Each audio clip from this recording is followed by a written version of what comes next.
Shalom Bapak Ibu Saudaraku yang dikasihi oleh Tuhan kita Yesus Kristus. Berjumpa kembali di dalam podcast Mutiara hari ini.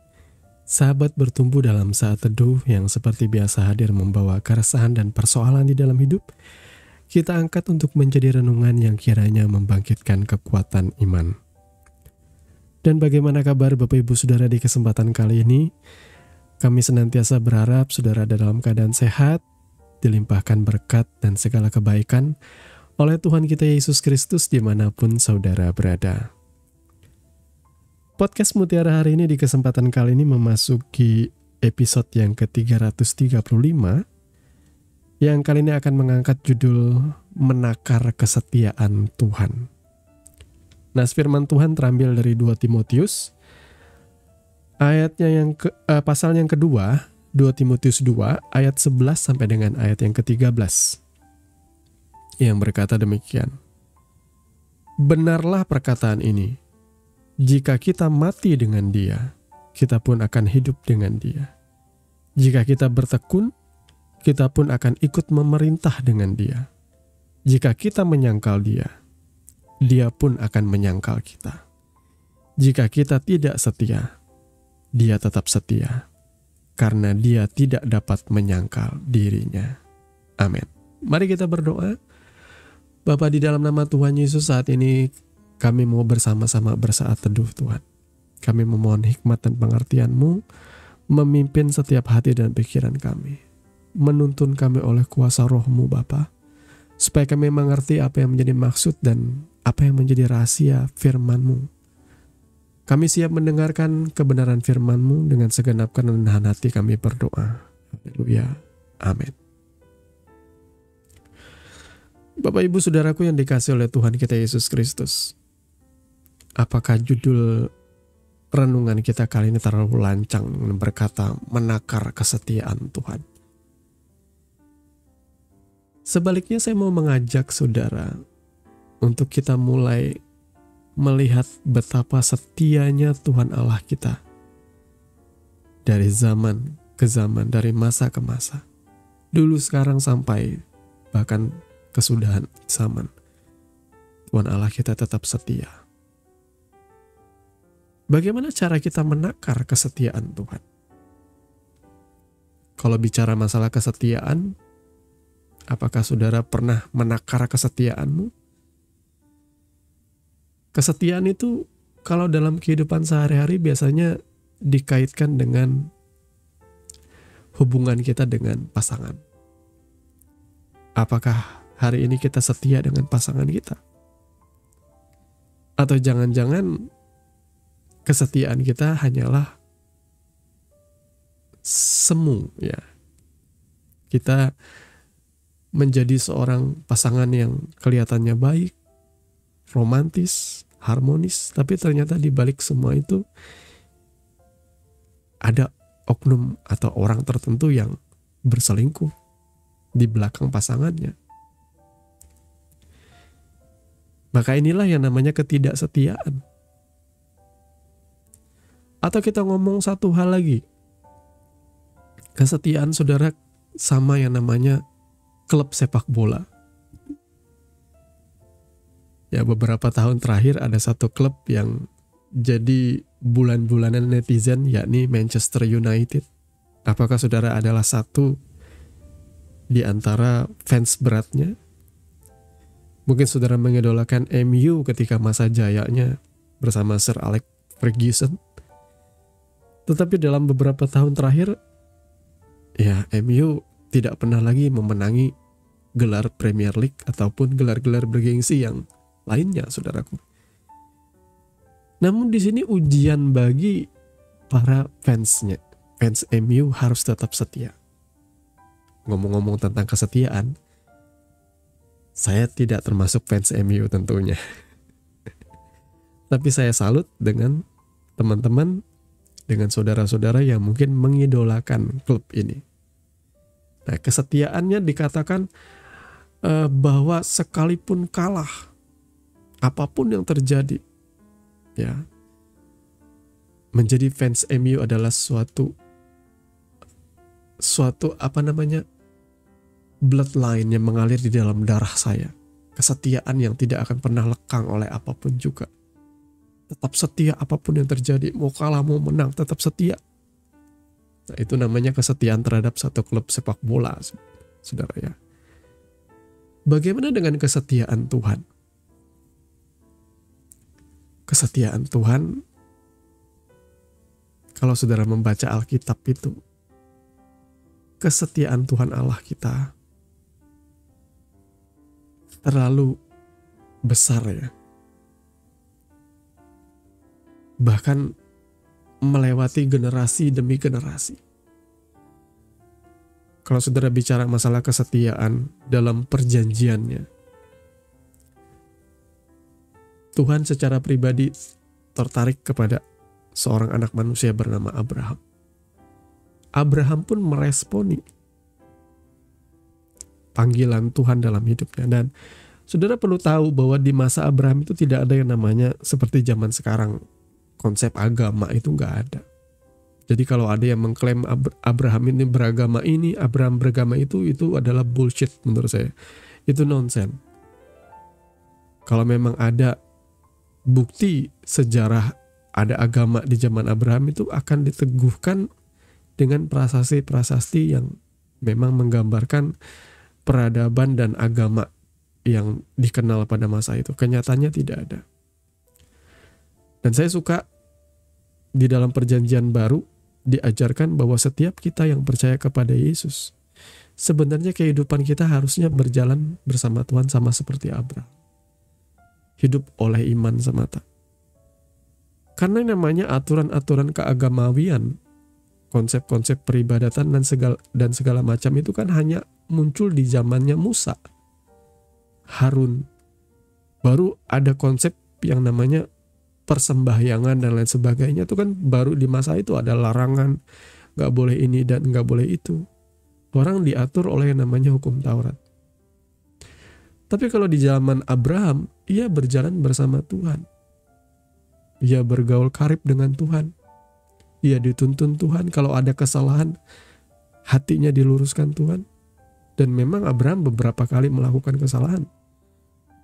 Bapak dari segala orang beriman, bapak orang beriman ini ternyata dia juga punya jalan hidup di awal perjalanannya bersama Tuhan itu tidak seperti orang beriman. Dia meragukan Tuhan. Tuhan janjikan dia anak, dia meragukan itu. Ya, Tuhan menjanjikan ia keselamatan, dia meragukan itu. Ya buktinya ketika masa kekeringan dia kabur ke Mesir. Di Mesir ketika ada orang naksir sama istrinya, yakni Firaun pada masa itu, dia tidak mau mengakui bahwa itu istrinya. Dia bilang itu adalah adiknya, saudara perempuannya. Karena apa? Karena ya mental pengecut. Di awal perjalanan Abraham bersama Tuhan, dia juga tidak punya iman yang sekuat itu. Tetapi inilah cara Tuhan menuntun Abraham. Sampai akhirnya dia disebut sebagai bapak orang beriman. Karena apa? Karena ia percaya kepada Tuhan. Bahkan di akhir, ya bukan di akhir sih, di masa tuanya dia percaya bahwa Tuhan pasti memberikan ia anak. Anak yang dijanjikan itu. Puncaknya ketika Tuhan memerintahkan Abraham untuk mempersembahkan anaknya di atas bukit Moria, dia pun taat. Karena dia apa? Ini adalah iman yang kelasnya tinggi, mempercayai Tuhan. Walaupun mungkin kalau sekarang ya, ada orang yang mau mempersembahkan anaknya, mau disembelih gitu ya, wah itu sudah psikopat saudaraku ya. Psikopat maksudnya. Pasti ada kelainan jiwa, pasti orang akan beranggapan seperti itu. Tetapi ya, cara Tuhan ya, pada masa itu menguji Abraham dengan cara seperti itu. Namun ia taat karena ia percaya dalam perjalanannya bersama Tuhan. Dan cuma Abraham aja yang bisa diuji seperti ini, belum tentu saudara. Karena perjalanan Abraham itu panjang bersama Tuhan, saudaraku ya. Dari dia bukan siapa-siapa sampai dia menjadi siapa-siapa. Dari orang yang cuma ikut Terah bapaknya keluar dari Ur Kasdim, sampai akhirnya dia berhadapan dengan raja-raja. Ya, from zero to hero. Inilah cara Tuhan menuntun Abraham. Tidak ada agama pada masa itu. Berjalan bersama Tuhan, bergaul karib dengan Tuhan, seperti itulah iman yang sejati, saudaraku ya. Nah, kesetiaan Tuhan dengan Abraham itu dinyatakan melalui keturunan-keturunan Abraham seperti Ishak, Yakub, dan keturunan Israel. Tuhan setia kepada keturunan Abraham. Setia. Ini perjanjian yang biasa saja, saudaraku ya. Perjanjian oleh karena relationship, oleh karena ikatan persahabatan antara Abraham dan Tuhan. Itu membuat Tuhan memperhatikan seluruh keturunan Abraham. Bahkan ketika bangsa Israel sekalipun dalam kehidupan berbangsa dan bernegara mereka seperti itu, mereka meninggalkan Tuhan, turut dalam penyembahan dewa dan dewi dari bangsa asing ya, dari bangsa-bangsa di tanah Kanaan. Tapi tetap Tuhan pada akhirnya tetap kembali menyelamatkan, tetap kembali menolong. Karena apa? Ia teringat dengan perjanjiannya.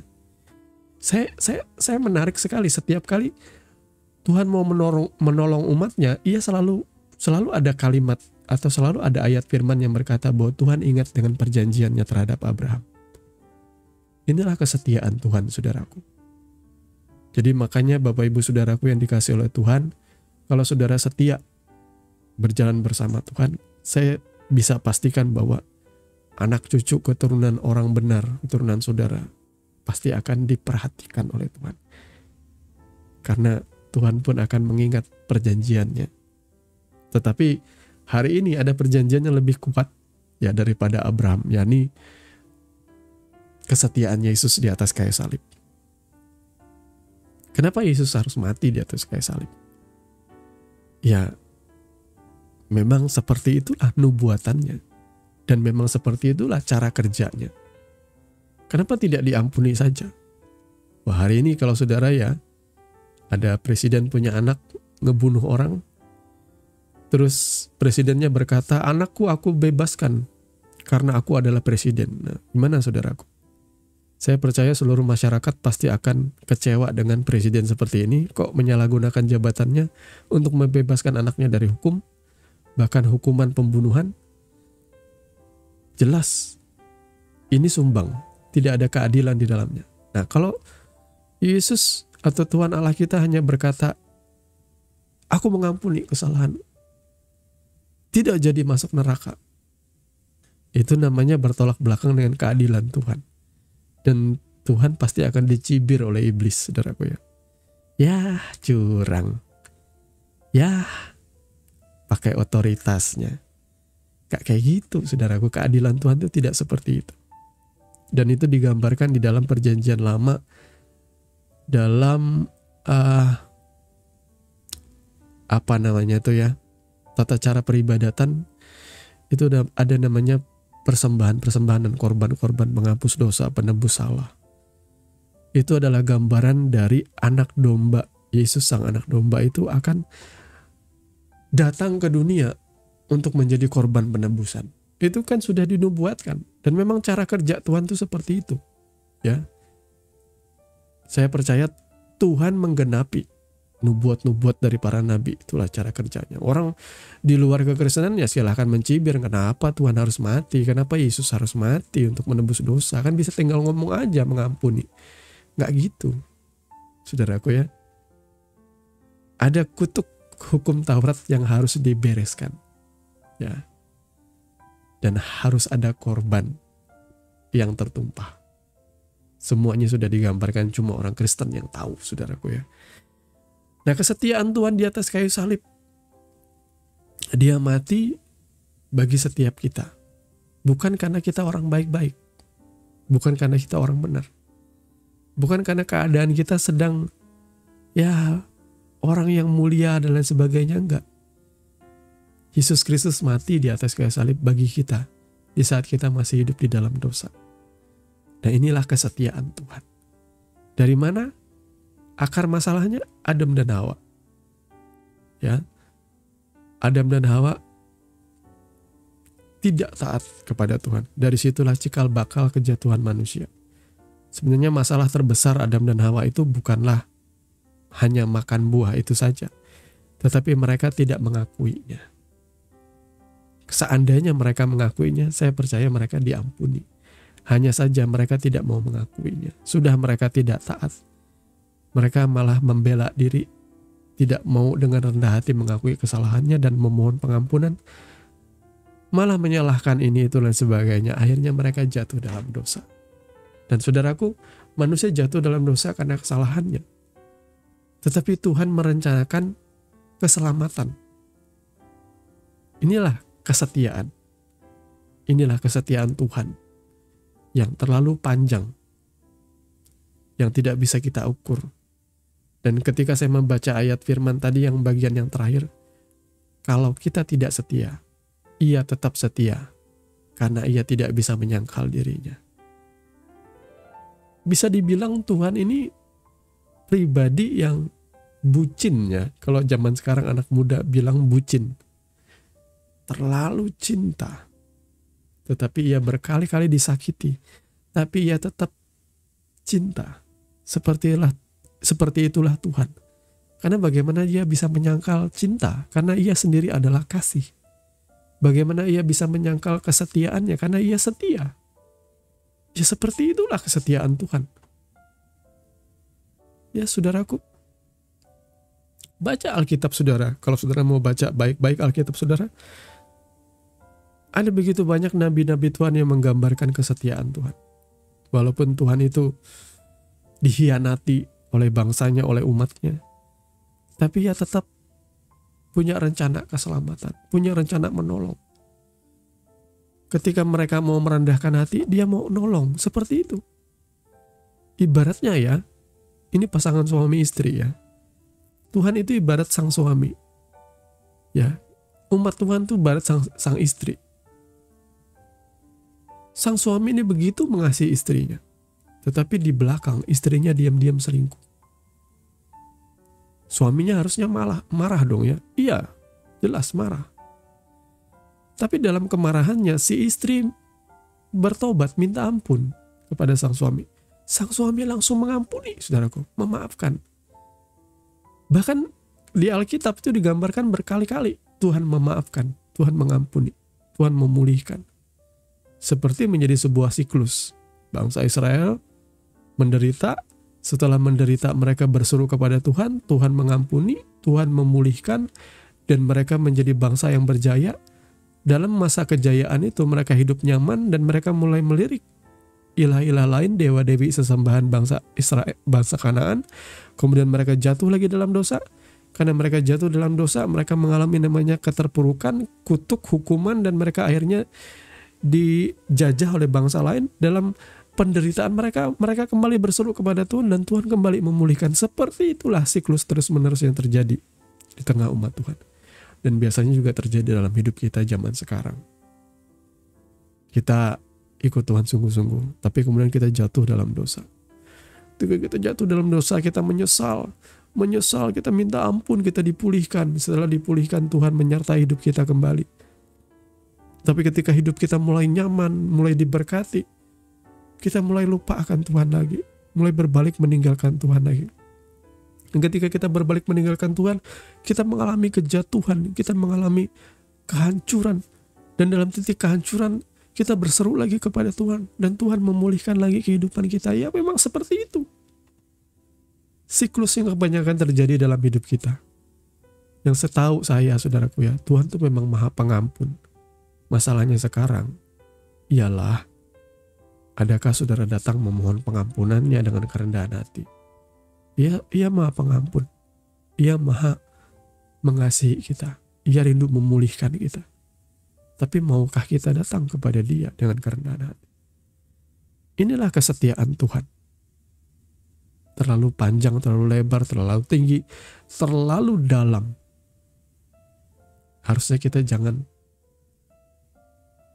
kurang ajar lah bahasa saya. Ada pribadi yang begitu mengasihi kita.